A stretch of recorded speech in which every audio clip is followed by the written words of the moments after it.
Sometime around the year 480, on an island in the Baltic, an old man is lying face down across his own hearth. He didn't get up. Nobody moved him. Under the floor, inches from the boots of the men who killed him, there is a hoard of gilded silver. And that is the part nobody has been able to explain. The killers stepped over it. They walked out of that fort carrying nothing. And then, for 1,500 years, so did everyone else. Welcome to Mortwick, the Dark Records. In the next few minutes, you'll see what a 5th century crime scene looks like when nobody ever cleans it up, the order the bodies fell in, what the wounds say about how it was done, and 5 hoards of silver that sat in the ground for 15 centuries on an island where everybody knew exactly where they were. Stay to the end, and you'll understand why the archaeologists digging this place will tell you the one thing this massacre was not about is money. In 2010, a team from the Kalmar County Museum drove out to a low ring of stone in a field on Öland, off the southeast coast of Sweden. They were not going there to make a discovery. They were going because someone had been digging holes. Small, neat, recent holes, the signature of looters working a site nobody was watching. So the museum brought its own metal detectors to find out what was left. What was left was 5 caches of gilded silver, untouched, relief brooches, finger rings, glass beads, silver pendants buried in tight little deposits just inside the doorways of the houses, exactly where you put something you fully intend to come back for. The ring of stone is called Sandby Borg. It's an oval wall enclosing around 5,000 square meters, raised about the year 400. The rampart was originally something like 4 meters thick and 4 to 5 meters high. Inside, geophysical survey mapped 53 houses packed against the wall like slices of a pie. One street running the whole way round, every door on it. From above, Sandby Borg looks like a stone dartboard or the least relaxing IKEA showroom ever built. One route through, and it walks you past every single door on the premises. The archaeologist who has run this excavation for more than a decade is Helena Victor of the Kalmar County Museum. She started with a treasure story. Within a year, she had a homicide. Those 5 hoards of silver sat in the ground untouched for 1,500 years, which is roughly how long some of you have been watching this channel without subscribing. One of those 2 things is fixable in about a second. Excavation began in 2011. The first house they opened is known simply as House 40. Inside it, they found 6 more or less complete bodies and the partial remains of 3 more. Nobody had been laid out. Nobody had been arranged. They were where they dropped, in the doorway, by the hearth, along the wall. Across the site, the count now stands at a minimum of 26 individuals, and it has only gone up as the digging has continued. The ages run from infants to the elderly. In one house, there were the bones of 8 lambs, 3 to 6 months old, freshly slaughtered, food prepared but never eaten. In another, imported Roman glass and decorated pottery of the kind used for drinking ceremonies. This was not a poor place, it was a place mid-meal. In House 52, an elderly man lay face down across the central fireplace. And in the mouths of 2 of the dead, the excavators found something that isn't an injury at all. Sheep and goat teeth, placed there deliberately. Around the Roman world, a coin in the mouth of the dead was a passage, a payment, a mark of respect. Whoever came to Sandby Borg knew that gesture and did the cheapest, most contemptuous version of it they could think of. Not robbery, not even rage, bookkeeping. Somebody was settling a score and wanted the score legible. Osteologists have gone through the remains injury by injury. The pattern is consistent across the site, and it is not the pattern of a battle. The fatal trauma is concentrated on the head, the neck, the shoulders. sharp weapons and blunt weapons both. And almost all of it was delivered from above or from behind. Now here's the detail that does the real work. There are almost no defensive wounds, no forearms raised, no hands cut. The people inside Sandby Borg did not fight back because most of them never understood they were in a fight. The reading the excavation team keeps returning to is a group moving methodically along that one street, door to door, taking each house in turn. Children, adults, the elderly, everyone. This is the exact opposite of every Viking drama you have ever watched. No shield wall, no last stand, no one roaring on a rampart. The most disturbing thing about Sandby Borg is how quiet the archaeology is. And outside the walls, nothing. Detector survey of the ground beyond the rampart turned up no siege, no scatter of lost weapons, no line of attack. Whatever happened, it happened inside, and it happened fast. Which raises the question that has been sitting in the middle of this site for 15 years. If they didn't want the fort, and they didn't want the fight, what did they come for? Because they didn't come for the obvious answer. 5 deposits, gilded silver relief brooches, decorated in the high style of the period, finger rings, beads of glass and amber, small bells, a cowrie shell carried up from a warmer sea, 2 Roman gold coins, solidii, the hardest currency in the known world at the time, and the reason gold moved north at all.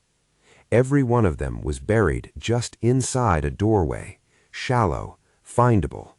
If you owned that house, you could put your hand on your family's entire portable wealth in under a minute, which makes it the 5th century equivalent of hiding your passport in the freezer. Everybody's clever idea. Also, universally, the first place anybody looks.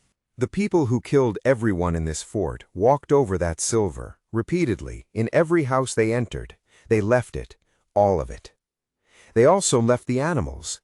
Lambs, pigs, and a horse were found shut inside the fort with nowhere to go. Nobody drove them out. Nobody came back for them. They starved where they stood. Nothing was carried off. Nothing was even searched. With one exception, and it's the exception that gives the whole thing away. There are almost no weapons in this fort. A few arrowheads, a lance head, some sword fittings, and that's it. The excavators think the weapons were taken, not the gold, not the silver, the one thing you cannot sell and can only use or dedicate or display. In the language of an investigation, this crime scene has no acquisitive motive at all, and a crime with everything to gain, where nobody gains anything, is a crime about something else. The people in this fort got no warning at all. You can at least have one. Hit the bell and you'll know the second the next Mortwick file opens. Now hold the whole picture in your head, because this is where Sandby Borg stops behaving like history and starts behaving like something else. Irland is not a wilderness. It's a narrow, farmed island with something like 15 ancient forts along it. Sandby Borg sits 40 meters from the water, close enough to hear the surf from inside the wall.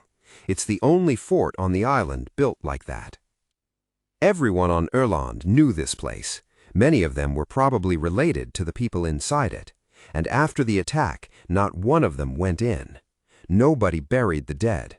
In a culture with elaborate, well-documented funeral customs, 26 people, and counting, were left lying on the floors of their houses and in the street between them, to decompose in the open. Nobody took the silver, and they knew there was silver. Everyone kept it in the same place. Nobody moved into 53 built houses inside a 4-meter defensive wall, on an island where forts were worth fighting over. Nobody rebuilt. Nobody farmed it. Archaeologists use a careful word. They say the site appears to have become taboo, not forgotten, avoided. There is a difference, and the difference is the whole story. Forgetting is what time does to a place. Avoiding is what people do to it on purpose for generations. There's a strange rule in archaeology. The bodies nobody buried are the ones that end up saying the most. We ran into it before with Lindo Man. a body that lay in the ground in England for 2,000 years before anyone got to ask who put it there and what it was meant to mean. Sandby Borg is that same rule, on a scale of 26. If you haven't seen that one, it's the file to open next. So who did it? Here is the honest answer. Nobody knows. Not the museum, not the archaeologists, not anyone. But the negatives narrow it hard. Helena Victor has made one argument that's hard to get around. If this had been raiders from across the sea, the attackers would have gone home, and the neighbors would have come in and buried their own dead. Somebody stopped that from happening. Somebody who was still there. Ludwig Popmel Dufay, one of the archaeologists of the project, has described it as a massacre used as a political instrument, terror as a message in a power struggle between local factions on an island crowded with forts. In that reading, the silver stays in the ground because taking it would have made it a robbery. Leaving it makes it a statement. And there was a lot to fight over. In the 5th century, Irland was rich in a very specific way. Hundreds of Roman gold solidi have been found on that one island, and researchers have noted that more than a third of them came out of the ground within about a mile of this single fort. The likeliest route for that gold is men, islanders serving in or raiding alongside Roman armies and bringing the pay home. Which made Åland the migration period's answer to a Swiss bank vault. Same concentration of other people's gold, same discretion, considerably more sheep. Then the Western Roman Empire came apart. The payments thinned out. What stayed behind was an island full of armed, experienced men, several rival power centers, and a supply of gold that had stopped growing. That is a context in which somebody eventually decides to reduce the number of claimants. And here's the thing that should keep you awake. After more than a decade, less than a tenth of Sandby Borg has been excavated, 3 houses out of 53. Everything you have just heard comes from the corner of the site. Sandby Borg is a 12-season prestige drama, and we are at best still in episode 2, with no writer, no script, and a cast that doesn't answer questions. They've even used a dog, a German shepherd named Fable, trained by archaeologist Sophie Wallolf to detect buried human bone and certified for archaeological work in 2015, a dog with a formal qualification in archaeology. Scooby-Doo, essentially, except this one turns up at the haunted fort and actually finds something. There is one more absence in this crime scene, and it's the one the excavators themselves keep flagging. Among the individuals identified so far, the pattern runs overwhelmingly to men and children. For years, the reports noted that not a single adult woman had been positively identified in the fort. Later analysis has since placed at least one woman among the dead, and it should be said that many of the youngest remains simply can't be sexed from bone at all. So the honest version is this. The women of Sandby Borg are almost entirely missing from the count, and no one can yet tell you whether that's because they were not in the fort that night or because we have not dug where they are. That's the state of the file.